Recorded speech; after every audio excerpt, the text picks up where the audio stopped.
Esse é o Ancapsu e nós vamos falar agora sobre a guinada à esquerda do Lula. Não é a primeira vez que eu falo disso, eu já falei sobre isso num vídeo há 2 dias atrás, sobre essa guinada à esquerda do Lula, né? Então aqui, ó, tá aqui, ó. Por 2026, Lula levará a periferias discurso com guinada à esquerda. Focar no aumento de gastos, no aumento de impostos sobre os mais ricos e, porém, sem questão de redução de gastos do governo. Vamos entender esse caso aqui, porque, de novo, esse tipo de estratégia do Lula é suicida. O povo brasileiro não vai acreditar, não vai cair nisso daí. Algumas pessoas vão, é lógico, tem pessoa que é esquerdista mesmo, sempre tem alguém. Mas o grosso do povo brasileiro não cai nessa história.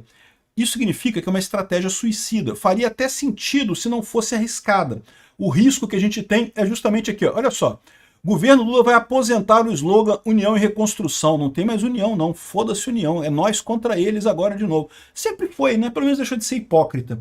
Essa notícia foi sugerida por Joseph, Heitor e várias outras pessoas. Obrigado aí ao pessoal que sugeriu notícias lá no nosso site, no visãolibertaria.com. E obrigado a você que está assistindo o nosso vídeo. Se você gosta do nosso conteúdo, por favor, deixe o seu like e se inscreva aqui no canal, né? Então o Lula vai levar a periferias do discurso com guinada à esquerda, vai apostar na guinada à esquerda. Ele já viu que não consegue atrair o centro abandonou o Lula, muito bem abandonado, nunca deveria ter apoiado ele de início.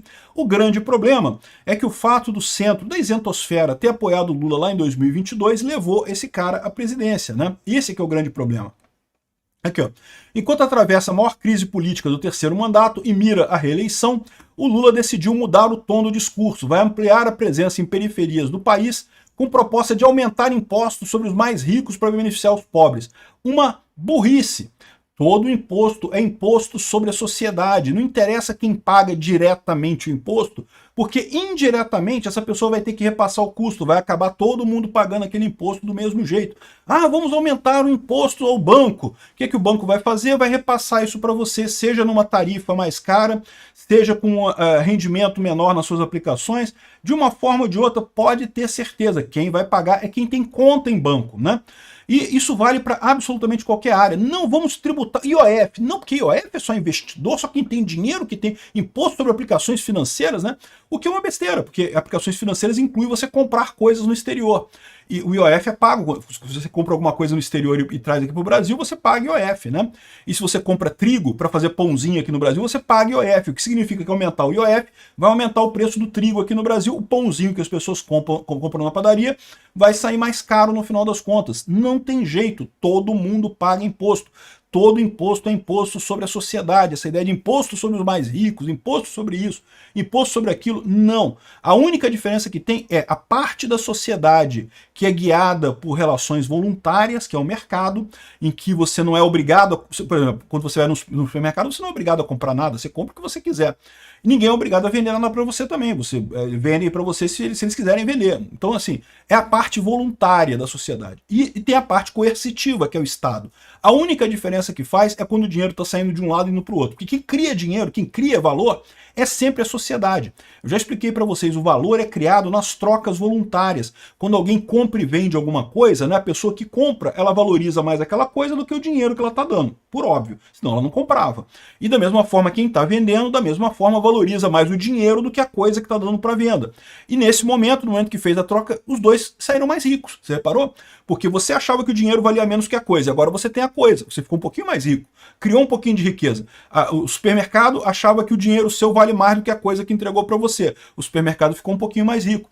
Sempre é assim. É o que eu digo para vocês. É por isso que um bilionário, como por exemplo o Jeff Bezos ou o Elon Musk, coisa e tal, é uma coisa boa para a sociedade. Bilionários são bons para a sociedade. Por quê?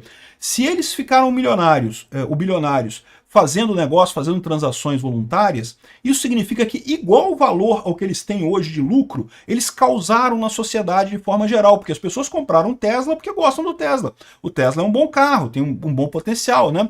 As pessoas pagam caro no iPhone porque gostam do iPhone, então elas aumentaram um pouco a riqueza delas, né? Não é só dinheiro que tem valor, as coisas têm valor também. Por isso, quando você tem um bilionário, é um sinônimo de que aquele cara gerou riqueza na sociedade também. Mas é lógico, a esquerda não tem essa história. A esquerda acha que tem que punir as pessoas por serem ricas, né? E tem que botar imposto nesse pessoal. E você pode até fazer o caso que deveria ser realmente uma maneira mais equalitária, né? Deveria equalizar mais a sociedade, você ter pessoas não tão ricas assim, não tão pobres assim no final das contas. Mas o fato é que imposto não é o mecanismo para isso. No momento que você cobra imposto dos mais ricos, esse imposto acaba repassado. Todo imposto é imposto sobre a sociedade. Não existe imposto sobre serviços, imposto sobre mercadoria, todo imposto é, em última análise, imposto sobre a sociedade. Muda quem vai pagar num primeiro momento o imposto, muda quem paga num primeiro momento o imposto.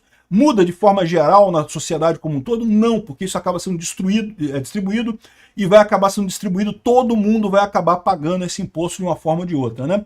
Então o Lula tá falando essa merda aqui, tá fazendo esse... Aqui, ó. Palácio do Planalto avaliou positivamente a ida de Lula à favela do Moinho, em São Paulo, na quinta-feira. Tinha pouquíssima gente lá, eu mostrei isso no vídeo aqui. O presidente, que pediu uma mudança de lugar do evento por ter contato mais próximo com os moradores, anunciou compra de moradias para integrantes da comunidade, não sei o que lá, e fez um evento sem palanque, conversando com a população em uma quadra de esportes. Pra você ver com pouca gente que tinha. Meia dúzia de pessoas só, que o Lula foi lá e conversou com as pessoas, né? E no dia seguinte, no Tocantins, ele afirmou que parte da população não gosta dele por causa do projeto que eleva o imposto de renda do extrato mais rico para compensar quem recebe até 5 mil reais. Por quê? Porque no final das contas é mais imposto sim, todo mundo acaba pagando esse imposto, né? Enfim, ele disse que vai fazer outras visitas desse jeito e coisa e tal. O problema é que, eu não sei se vocês percebem, mas falar para uma pequena participação, um pequeno número de pessoas, é altamente ineficiente para o Lula. Ele pode até agradar esse número de pessoas, ele pode. Tem pessoas que gostam do Lula? Tem, pô. Tem pessoas que, né, quando eram crianças, caíram do berço, bateram com a cabeça no chão, e aí gostam do Lula, né? Não dá para fazer nada. Essas pessoas estão aí com a pecinha quebrada na cabeça. Mas tem gente que gosta do Lula. A questão é que falar numa quadra para um pequeno grupo de pessoas, no final das contas, é pouco escalável, não tem escalabilidade, não aumenta a quantidade de gente atingida pelo Lula, né? De certa forma, a gente tem que agradecer isso daqui. Por quê? Porque, de novo, o Lula está entregando a eleição de 2026 para a direita. Enquanto o Bolsonaro surfa na internet, que tem uma escalabilidade absurda, se atinge milhões de pessoas na internet com posts, com memes, com vídeos, com o que quer que seja que você faça na internet, o Lula se contenta a falar, bater papo numa esquina, numa quadrinha de esquina ali, com meia dúzia de pessoas, e isso é absurdamente ineficiente. Agora, o problema que eu falo para vocês é o seguinte... O problema que eu falo para vocês é que, e se o projeto do Lula não for propriamente ganhar a eleição em 2026 e se implementar o comunismo de vez aqui, né? É isso que eu tenho medo. Já falei para vocês, a gente está num limiar muito preocupante nesse momento, estamos ali no divisor de águas, né? Pode ir para um lado ou pode ir para o outro, vai depender da decisão do Alexandre de Moraes sobre a questão do IOF. Aqui, ó, o governo Lula vai aposentar o slogan União e Reconstrução em meio à crise. Então o governo Lula vai abandonar a União, vai para a esquerda. Estão dando todos os sinais, vai radicalizar na esquerda o governo Lula. A economia do Brasil, meu amigo, se segura, porque está achando que está ruim aqui, vai piorar. Esquerda, vocês sabem como é que é, né? Daqui a pouco surge um plano heterodoxo maluco do Lula aí, estilo Sarney aí, um plano Bresser, plano Verão, plano dessas coisas. Vocês lembram dessas coisas? Pois é, meu amigo, não duvide, não duvide, o Lula tá indo para a esquerda. Esquerda quer dizer que ele pode fazer essas loucuras todas, né? Aqui, ó. A marca já estaria superada e a ideia agora é apostar na reconstrução com justiça social. Ou seja, união não, né? Por quê? Porque ele quer agora usar o velho nós contra eles, né? Brigar contra o Bolsonaro, colocar o Bolsonaro como o inimigo em 2026, né? O que, de novo, é entregar a eleição para o Bolsonaro. Por quê? Porque se o Lula elege o Bolsonaro como o inimigo em 2026 e está fazendo um governo de merda, que todo mundo percebe como um governo de merda, ele está entregando a eleição para o Bolsonaro. Tá aqui, ó. Esse cara é contra eu. A minha antítese é o cara totalmente diferente de mim e eu estou na merda. Então o pessoal vai querer o outro lado. Ou seja, está entregando a coisa para o Bolsonaro, mas é tudo que resta para o Lula, porque não tem mais nada o que fazer. Ele já viu que, do ponto de vista de ideias, ele nunca teve um projeto para o país, né? Todo o projeto do Lula é voltar para o passado. Só que não se volta para o passado, meu amigo. O mundo sempre vai para frente. Não tem como voltar para a situação de 2003, voltar para a situação de 2006, voltar para 1990.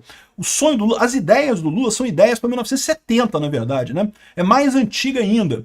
Mas o Brasil não vai voltar. Elas já eram ideias antigas em 2003, quando o Lula foi presidente, e já deram errado naquela época também. O Brasil cresceu apesar das ideias do Lula, não por causa das ideias do Lula. Só que agora está muito defasado esse tipo de coisa. Então tá aqui, ó, o novo slogan do governo deve abandonar a ideia de união. Tem união porra nenhuma, vamos bater em bolsonarista. E a reconstrução a partir dos escombros do governo Bolsonaro. No governo Bolsonaro, a inflação estava controlada, estava caindo, as estatais com superávit, todo mundo indo bem. Quem que estava mal na época do governo Bolsonaro? Artista rico da esquerda, os artistas da Rede Globo, todo mundo reclamando que não conseguia mais dinheiro para fazer filme de merda deles. O pessoal do sindicalista, todo mundo chorando, mas sindicalista não serve para nada mesmo. Esse é o grande problema. O Lula resolveu o problema dessa galera, dessa pelegada toda, desse monte de gente inútil que não produz nada para a sociedade e quebrou a economia de verdade da sociedade, né? Aí vão dizer, agora vai dizer que a culpa é do Bolsonaro. Lembrando que quando o Lula recebeu o governo, ele recebeu tão bem, que o Lula disse que não, que no primeiro trimestre já tivemos um crescimento enorme, como se o crescimento fosse por causa do Lula. É lógico que o crescimento foi por causa do Bolsonaro, né? Ele recebeu um governo muito bem, um governo funcionando, né? E cagalhou a coisa toda. A verdade é essa, a culpa é 100% do Lula. Os escombros do pós-Bolsonaro são causados pelo Lula. Aqui, ó, tá aqui o Lula de novo no local, aqui o tipo de encontro do Lula aqui, meia dúzia de pessoas sentadas, né? Pois é. Agora, o que eu falo para vocês é isso. Essa estratégia do Lula de ir para a esquerda, eu acho ótimo, acho lindo isso. Tem que ir para a esquerda mesmo, porque na esquerda eles vão perder, não vão conseguir nada. Agora, o problema, o que eu falo para vocês, é o risco que você tem da radicalização chegar no nível Venezuela, né? Derrota do Congresso agrava a dificuldade eleitoral de Lula para 2026, como eu falei para vocês. O Lula precisa de apoio dos partidos de centro, porque os partidos de centro que têm capilaridade para chegar naquela multidão de brasileiros que não estão nem aí para política, e aí você consegue levar esse pessoal para votar. Não é só as ideias, né? A esquerda ela é muito forte em grandes cidades no Brasil. É lógico, sempre tem um esquerdista em tudo quanto é lugar, né? Esquerdista é uma praga, né? Mas ela é forte nas grandes cidades. No interior, depende de partidos do Centrão. Todas as vezes que o Lula ganhou a eleição, ganhou em conjunto com o PMDB, com algum partido do centro, com alguém ligado ao centro, né? E justamente porque tem que ter penetração nesses lugares. E agora o Lula diz que está ignorando. O Congresso não quer mais ajudar o Lula nisso, porque já viu que o Lula atrapalha mais do que ajuda, e em 2026 eles preferem se reeleger sem o Lula. Eu estou para te dizer que o Lula está entregando a eleição de 2026, com a ressalva que eu faço agora. Em determinado momento na Venezuela, o Maduro também desistiu de procurar fazer coisas eleitorais, de convencer o povo a votar nele.